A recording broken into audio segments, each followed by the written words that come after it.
هاي، الحكاية بتبدأ في ملجأ هاردويك، وده المكان اللي عايشة فيه بنوتة اسمها مولي. وده مش ملجأ عادي، ده بريزون بريك بس على صغير كده. هنا مولي البنت اليتيمة اللي حظها واقع كبرت وسط قوانين صارمة وناشفة جدا حطها الست اللي اسمها أدرستون. ست مرعبة، ست كده تحس إنها كانت بتفطر مية نار، ماشية بالمسطرة. في المكان ده الأطفال يدوب عارفين يتنفسوا، والمديرة حتى منع عنهم القراية. يعني لو قفشتك بتقرا ميكي كأن قفشتك بتخطط لقلب نظام الحكم بالظبط. فعشان كده بيضطروا يستخبوا بالليل في أوضة الغسيل وسط ريحة المسحوق والشرابات عشان يقروا كلمتين في السر من غير ما حد يكشفهم. ومعانا روكي الأنتيم بتاع مولي وأعز أصحابها، ولد شقي ومرح. وفي يوم دخل عليها يوزها ويقول لها: بت يا مولي، المطبخ ينادينا، تيجي نلطش أي لقمة بدل الجوع ده. بس للأسف هما الاتنين فاشلين في السرقة، فعملوا دوشة وهما بيحاولوا ياخدوا أكل. والست أدرستان دي طلعت لهم في الوقت المناسب، نزلت عليهم زي القضا المستعجل وقفشتهم متلبسين. ومولي بقلبها الأبيض علشان تحمي صحابها من العقاب قالت إن الفكرة فكرتها هي، ولبست الليلة كلها لوحدها. فكان جزائها إنها تمسح حمامات الملجأ بالليفة والصابونة كل الأسبوع، وعقاب يخليك تكره النظافة وأصحابها. تاني يوم الطباخة قدمت لهم شوربة سمك، هي مش شوربة قوي يعني، دي شوية مية زفرة حاجة كده محدش من الأطفال طايق يبلعها بتعذبهم بيها. ومولي وهي بتاكل بتحاول تبلع بالعافية قالت لروكي إنها لقت إعلان فيه مسابقة مواهب في المدرسة، وبتحاول تقنعه يشارك فيها لأنه شاطر جدا في المزيكا وبيعرف يعزف كمانجا ولسه هتنطق. في اللحظة دي المديرة ظهرت وطلعت زي عفريت العلبة، وشافت الإعلان وسحبته منهم وقالت لهم: مواهب إيه يا روح ماما؟ من غير تفكير زودت عقاب مولي وخلتها تغسل المواعين كمان طول الأسبوع. ومولي وهي بتخلص شغلها وقاعدة بتدعك الحلل، وروكي بيغني لها علشان يثبتها يعني وما يغسلش معاها. فروكي قعد يغني لها عشان يهون عليها، وهي استغلت الفرصة وزنت عليه تاني بخصوص مسابقة المواهب. بس الست المديرة كانت بتتصنت عليهم وفكرتهم بحقيقة مرة، وقالت لهم إن الطريقة الوحيدة عشان تخرجوا من هنا هي إن حد يتبناكم، وده عمره ما هيحصل. انتوا هنا مؤبد ومحدش هيبص في وشكم أصلا. والشخصية الوحيدة اللي كانت بجد في صف مولي هي الميس بتاعتهم اللي اسمها ترانكل بيري، شغالة في الملجأ وبتحاول دايما تطيب خاطر العيال بكلمتين، وهي أصلا محتاجة اللي يطيب خاطرها من اللي بتعمله فيها المديرة. وتاني يوم الصبح الأطفال خرجوا يتمشوا، بس مولي قعدت تتأخر وسرحانة لحد ما تاهت لوحدها.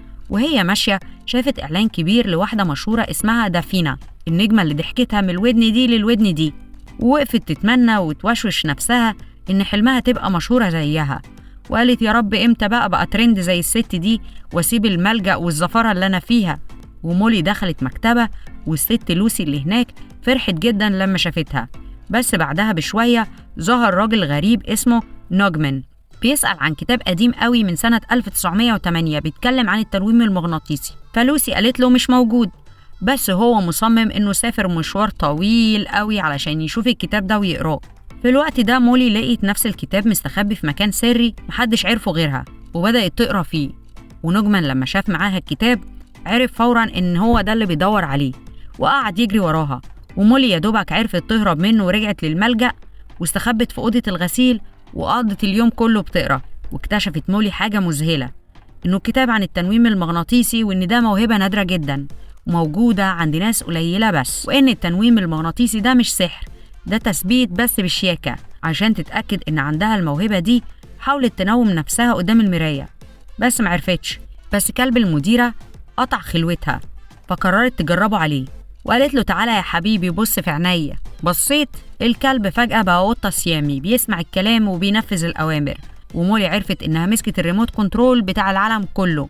وقت العشاء مولي ما قدرتش تستحمل شوربة السمك تاني، فاستخدمت قوتها الجديدة على الطباخة وخلتها تعمل لهم مكرونة سباجيتي تجنن ترم عظمهم بدل الزفارة اللي عايشين فيها. بس في نص العشاء المديرة دخلت تعكنن عليهم وقالت لهم خبر مهم. قالت لهم يوم السبت في زوجين جايين يتبنوا طفل من الكبار، وهي اختارت روكي، وكان قصدها من كده إنها تضايق مولي وتفرقهم عن بعض. فروكي وافق بين فرحته بالخروج وزعله على مولي، ومولي وعدته بقلب جامد وقالت له: على جثتي لو فرقونا. بالرغم إنها فرحت له، بس هو ما كانش عايز يمشي من غيرها، فهي وعدته إنها هتلاقي طريقة تمنع الموضوع ده. وميس ترانكل بيري حاولت تسترجل قدام المديرة وقالت لها: هبلغ عنك يا فوزية، قصدي يا أدرستون. فكرتها إنها وعدت إن مولي وروكي لازم يتبنوا مع بعض، وهددتها إنها هتبلغ المجلس لو هي خلفت الوعد ده. وفي حتة تانية نجمن بيتكلم ماما سناء أمه وبيقول لها هسرق بنك يا ماما، بس البت مولي معاها الكتاب اللي بيثبت الحراس. ونجمن راح للملجأ علشان ياخد الكتاب، والمديرة قفشته وشكت فيه وقالت له انت مين يا جدع انت؟ فعمل نفسه سباك وبتاع مجاري، فالست ما كدبتش خبر ونزلته ينظف البلاليع علشان يتربى. وبالليل المديرة بقى قررت تصفي حساباتها مع ترينكل بيري، فعملت لها فخ اللمبة المحروقة، وأول ما وقفت زقتها من على السلم ست شريرة ليفل الوحش، فراحت للمستشفى. وبكده المديرة فضلها الجو تماما. ونجمن حاول يتسحب لأوضة مولي بالسلم، بس المديرة قفشته ووقع من على السلم في الهيصة دي. والصبح مولي قررت تجرب قوتها على أصعب شخصية، المديرة نفسها، وقالت لها ده وقتك يا فوزية، الكتاب بيقول إن الناس الحقودة والسخيفة صعب تنويمهم. بس مولي برقت لها بعينيها وطلبت منها تعامل الأطفال بحنية من هنا ورايح. والمديرة فجأة بقت طيوبة وبتقول للأطفال يا حبايبي ويا قلبي. جه يوم السبت ومسابقة المواهب بدأت، وروكي كان هيموت من القلق عشان مولي لسه ما جاتش. فمولي كانت مشغولة في الملجأ بتغير قدر صاحبها، خلت المديرة تقنع الزوجين دول يتبنوا طفل تاني، وعدلت الملفات بحيث إن مولي وروكي يبقوا باكج واحد ما يتفرقوش عن بعض أبدا يا عمري. ومولي جريت على المسابقة بس وصلت متأخرة والناس بتلم الكراسي، وروكي كان انسحب لما ما لقاهاش. ولما رجع للملجأ روكي لقى الزوجين لسه هناك وحاول يعمل انطباع كويس. ومولي رجعت لقت الخازوق الكبير، روكي هيسافر لندن خلاص مع عيلته الجديدة.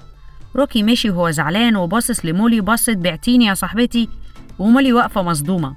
واصحابها قالوا لها اجمادي كده والحقيقي لندن مش بعيدة، ونصحوها انها تلحقه قبل الكريسماس. ونجمن هجم على مولي في المكتب وعايز الكتاب، بس هي عملت معاه جلاشة وضربته وعطت له شلوت محترم في قصبة رجله، واخدت ورق التبني بتاع روكي وخلعت. والكلب بتاع المديرة هاجم نجمن وخلاه يعمل حادثة، وطلع يجري ورا مولي اللي أخدته معاها في الأتوبيس للندن، ونومت السواق مغناطيسيا عشان تركب ببلاش.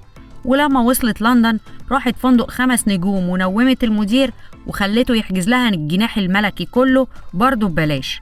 وجابت عنوان روكي وراحت له، ولما شافوا بعض حضنوا بعض جدا والدراما اشتغلت. ومولي قالت له إنها بقت بتنوم الناس، وقالت له تعالى نرجع للملجأ. فروكي بصلها وقال لها يا بنتي ملجأ ايه ده، انا هنا باكل سوشي وبنام على ريش نعام.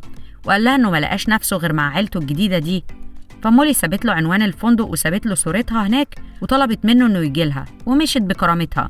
ومولي كانت زعلانه ان صاحبها مش عايز يرجع، بس الكلب فتح التلفزيون وشافت دافينا في برنامج، عرفت ان في اختبارات اداء لمغنيين وراقصين مع دافينا، فراحت الاختبار بس اتلغى.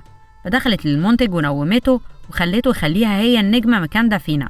فحياتها اتشقلبت وبقت مشهورة وصورها بقت في كل حتة وبقت ترند، والكلب بقى لابس بابيون وماشي وراها في كل حتة. بس دافينا بدأت تشك وبقت هتفرقع، وقالت البت دي لا بتعرف تغني ولا بترقص، ازاي واخدة مكاني؟ فراحت تواجهها ودخلت لها الأوضة وقالت لها انت غشاشة يا مولي. فمولي خافت وراحت تذاكر ازاي تنوم 10 أشخاص مع بعض عشان تخلص من الزن ده. وجري من الملجأ كلمها وقال لها ان المديرة بقت طيبة زيادة عن اللزوم، وقال لها الحقيقة يا مولي المديرة بقت بتبوس العيال من كتر الطيبة، انتي عملتي فيها ايه؟ وسألها هترجع امتى، بس مولي قفلت السكة. ومولي وهي نازلة من العربية رايحة حفلة لقت أم نجمن جاسوسة مستنياها وبلغت ابنها الفاشل بمكانها. وفي نفس الوقت روكي كان في عشاء مع أصحاب أهله الجداد وفشل إنه يعزف من كتر التوتر، فقرر يهرب ويدور على الفندق اللي مولي فيه. ومولي كانت على المسرح نومت الجمهور كله وحتى اللي بيتفرجوا في البيت باستخدام نضارة كبيرة أو عدسة مكبرة. ودافينا دخلت الأوضة بتاعت مولي ولقت الكتاب وعرفت السر. ونجمن ظهر علشان يحاول يسرق الكتاب وحصلت خناقة كبيرة، وأم نجمن كلمته وقالت له انسى الكتاب واخطف مولي علشان نسرق بنك بالقوة بتاعتها. فمولي بدأت تحس بالوحدة وتفتقد روكي وحياتها القديمة، واعتذرت لدافينا وقررت تسيب الشهرة وترجع بيتها. فلقت روكي مستنيها عند الفندق، بس نجمن ظهر وخطف الكلب عشان يهدد مولي. فمولي راحت له وخطفها هي كمان عشان تسرق معاه البنك. ومولي نومت الحراس وخلتهم يسلموا عربية الفلوس لنجمن، بس روكي كان مستخبي فوق العربية. ونجمن لقى الخزنة محتاجة بصمة عين وأمه خانته وظهرت هي وعصابتها وحبست ابنها مع مولي. ومولي وروكي عملوا خطة، استخدموا مراية ونومت العصابة كلها وهما جوه العربية. ومولي خلت نجمن يرجع الفلوس وبلغت البوليس. ومولي وروكي عزموا نجمن يزورهم في الملجأ واشتروا هدايا للكل ورجعوا بالأتوبيس. وترينكل بيري رجعت من المستشفى وقالت لهم إن المديرة مشيت، فمولي راحت تودعها ولقت إن مفعول التنويم المغناطيسي راح، بس الست سابت لها حاجتها القديمة. ومولي رجعت الكتاب للمكتبة ولوسي قالت لها إن هي اللي كانت سايبة الكتاب ده علشان مولي تلاقيه. وفي الآخر احتفلوا بالكريسماس مع بعض وهم فرحانين.